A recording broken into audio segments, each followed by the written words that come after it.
Muitas vezes a gente faz concurso não é para ganhar, porque é um pretexto para estarmos juntos, discutirmos e vocês verão aqui que a gente tem um projeto muito singelo para apresentar. Ele foi feito, então, 2 escritórios em 2 lugares distintos do planeta e um terceiro escritório que ficava mais longe ainda, em Portugal, que nos apoiou tecnicamente. E, de certa maneira, o processo foi, eu não vou dizer que esquizofrênico, mas a gente teve uma semana juntamente com os chilenos, conversando, discutindo, sem o apoio técnico, por uma questão de logística. E depois os chilenos foram embora e chegaram os portugueses. Então vocês imaginam que, aí quando chegaram os portugueses, nós percebemos que não era arquitetura que estávamos fazendo, era outra coisa.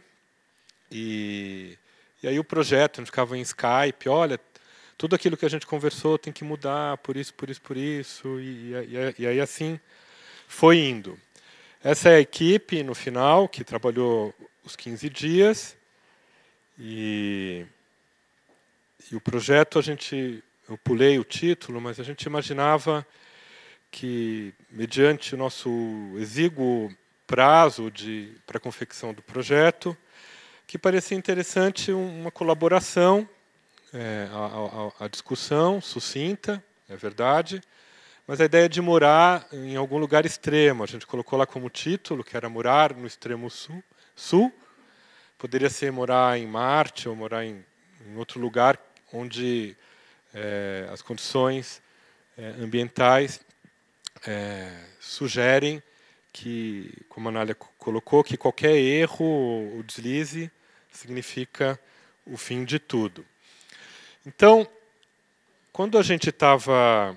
O Fará pediu para a gente pôr as imagens primeiro, eu vou passando as imagens, né? Era uma base mineral, onde ficavam todos os serviços, e a base em 4 partes,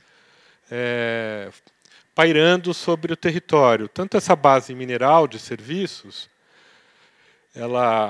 onde ficava todo esse... A apresentação da Anália foi sensacional, e onde ficavam todos aqueles equipamentos, máquinas. E no primeiros croquis a gente imaginava que só existia a barra azul. Depois que a gente descobriu que tinha uma barra que não era azul.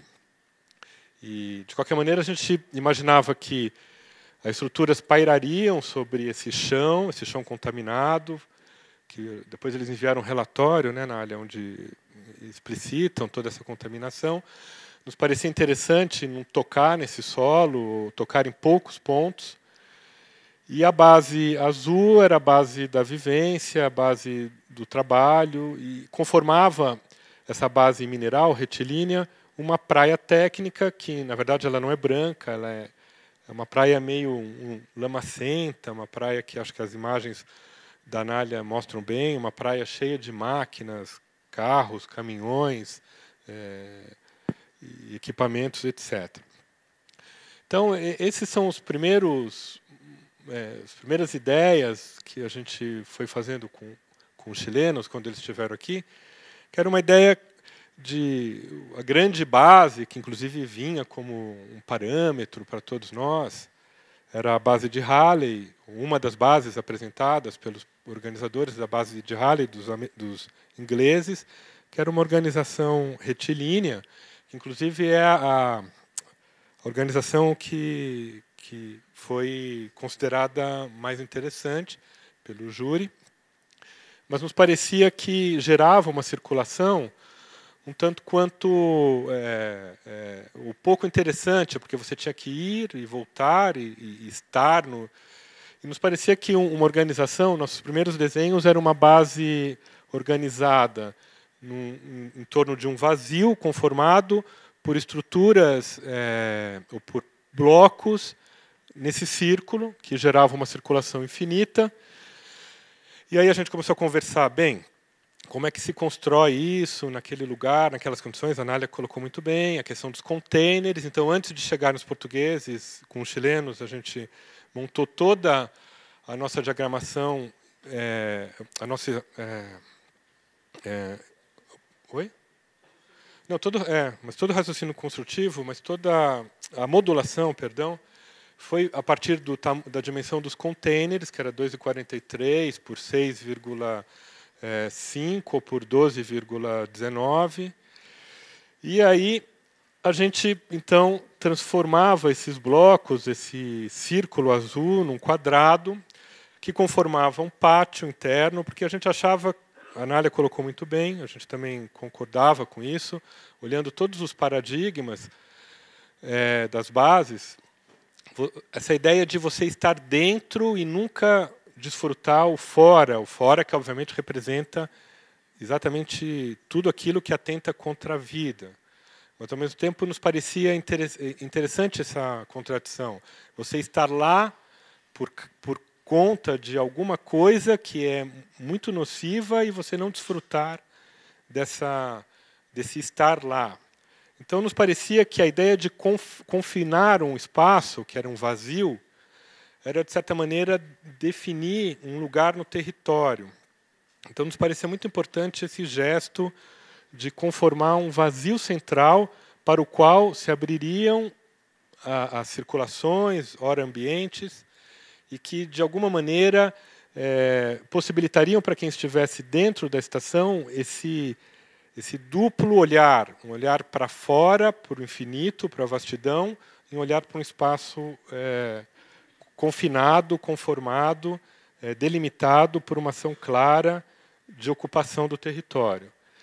Então, em linhas gerais, a base ou a estação que a gente propunha, ela era constituída dessa barra de serviços, que pairava também, ela estava em média 1,5 metro sobre o chão, e o círculo quadrado, que era conformado por 4 blocos, que pressupunham uma construção em etapas sucessivas. A Anália falou de 2 verões. A gente, talvez de forma equivocada ou gananciosa, imaginávamos um único verão, mas poderia admitir outros verões. A gente mostra rapidamente depois. Os engenheiros eram mais otimistas. Mas, de qualquer maneira, a ideia de separar em blocos era um pouco possibilitaria uma construção, talvez, em etapas. Então, em linhas gerais, essa barra que está ali em cima, mas que estaria embaixo do volume, continham todos os serviços. Só para vocês terem uma ideia do processo, da forma esquizofrênica que a gente fez o projeto, um dia os portugueses falaram que tudo isso aqui, que era tudo aquilo que é paiol, que são espaços para abrigar e depósitos, etc., tudo isso era necessário para o tratamento de água.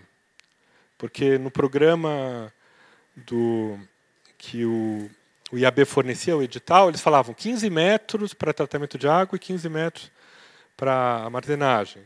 E a gente é colocado aqui junto de um bloco energético. E aí os portugueses falaram, não, a gente precisa de tudo isso. E que acabou virando um último bloco no apagar das luzes, aos 47 do segundo tempo. E um pouco, no nosso entendimento, tirava um pouco essa clareza que a gente imaginava de uma única barra de serviço. E está vendo que ela, depois eu vou mostrar os cortes, ela não está sentada diretamente no solo. E, finalmente, o bloco de vivência, que se abria para a frente marítima. Essa era aquela praia técnica, que está no slide anterior, a praia de serviços, garagem, canoas, transferência de óleo. Isso aqui era uma exigência do edital, de não podia ser alterado o lugar. Os depósitos não sofreram... depósitos de combustível não sofreram nada no incêndio. Inclusive, o incêndio foi gerado por transferência de combustível e um manuseio inadequado do gerador. E aí, 2 blocos... a gente imaginava que um dos blocos seria mais militar e outro bloco civil. Não sei onde a gente tirou isso, mas nos parecia interessante, porque a base, durante o inverno, pelo nosso entendimento, ela fica menos povoada, e mais povoada de cientistas. O bloco de laboratório sempre associado a esse circuito, onde, nos septos de ligação, existiriam as escadas e saídas de emergência e as portas de estanques para evitar a propagação de incêndio. Essas são algumas seções do conjunto. Existe toda uma justificativa, a Anália acho que falaria melhor do que eu, mas as estruturas suspensas elas evitam o acúmulo de neve na face posterior aonde o vento está incidindo, porque ao cortar o vento, ela faz o depósito da neve. Então, ao suspender, ao elevar o volume, o vento que passa aqui embaixo, ele vai não permitir o acúmulo de neve nessas porções contrárias à direção do vento. Obviamente, os portugueses, a gente não colocou aqui todos os gráficos de insolação, de vento, insolação, iluminação, etc. Mas me parecia interessante aqui hoje mostrar um pouco a ideia com a qual a gente trabalhou, de uma montagem, eram treliças em aço que seriam levadas, elas têm essa dimensão ou de 6 metros, ou dividido aqui 6 ou por 12, e essa estrutura metálica seria envolvida por painéis CIP, que são painéis de madeira com um isolante térmico que é adesivado ou injetado, revestidos ou por por uma pele metálica ou uma pele de plástico, de algum material que evitasse que a madeira, porque esse painel ele é um painel de madeira, que ele ficasse exposto diretamente à neve.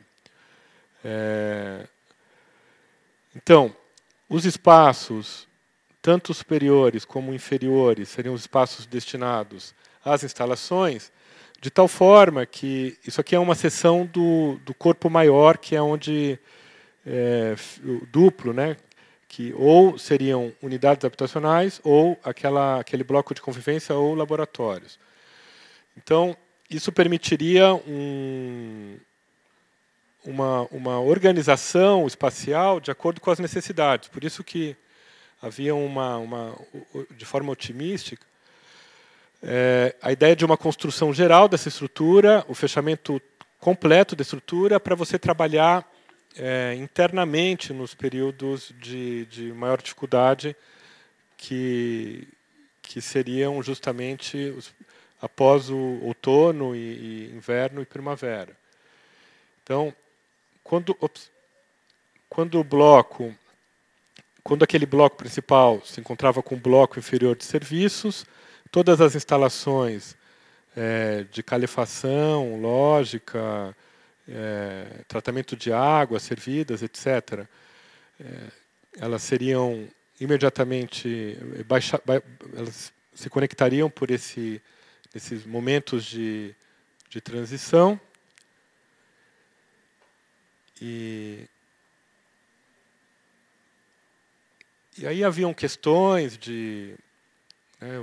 havia a ideia de apenas 30% da superfície poderia ser dotada de aberturas. Então, ora, no bloco de convivência, a gente fez esses 30% como uma janela contínua, e nas unidades de habitação e de laboratório seriam 3 modulações de aberturas, que acabou, na perspectiva, ficando uma única modulação.